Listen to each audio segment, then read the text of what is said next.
Hi friends అందరికి. ఇగో ఈరోజు అయితే మేము కుక్కలకు అన్నం తెచ్చినాం పొద్దున తెచ్చినాం కానీ పొద్దున పాలు పోసినాం.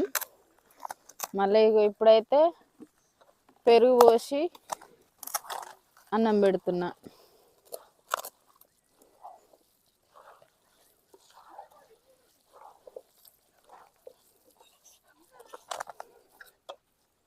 రోజు మేము కుక్క పిల్లలకి పెరుగు పోసి అన్నం పెడతాం. పాలు పొద్దునైతే పాలు పోసినాం. ఈరోజు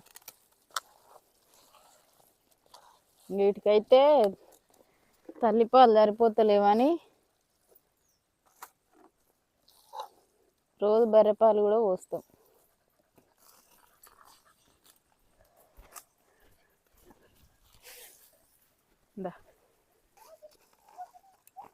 కుక్కలకైతే అన్నం పెడుతున్నాం ఫ్రెండ్స్.